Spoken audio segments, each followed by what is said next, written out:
Hey, Matthew Cotten here at Avalon Baptist Church at the Mission Roundtable. And the question's been posed, who is my neighbor? And now we're going to dive off into how do you go about engaging your neighbor? And the floor is Reverend Cotten's. The question is early on in the meeting together of the society, how is it with your soul? And the answers come from the group. How is it with your soul? When Wesley wrote about that, he didn't provide many answers coming from the group, because his intention was just to say how they started their meeting. The end product of the meeting, however, was, have you made arrangements to escape the wrath that is to come? That's scriptural. You don't have to look hard to find it. The idea is, how do you get out of this mess we're in and get ready for heaven? And that's pretty straightforward. I feel like in the day in which we live, we run around that at almost every opportunity.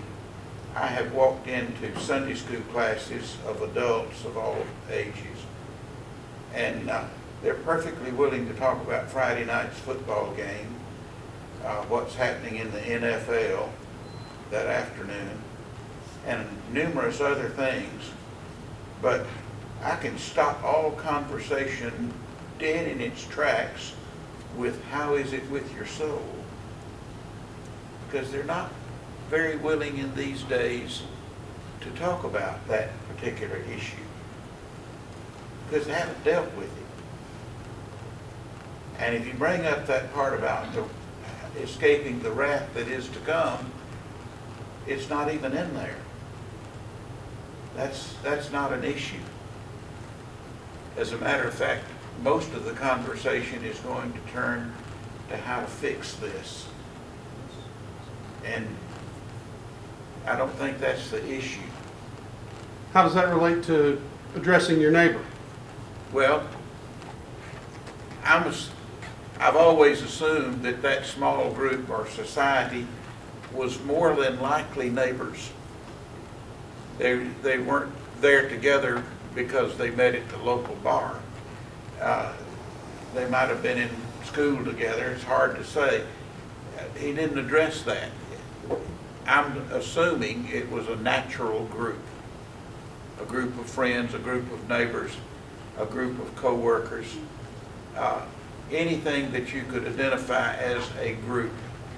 And the cutoff number was about a dozen.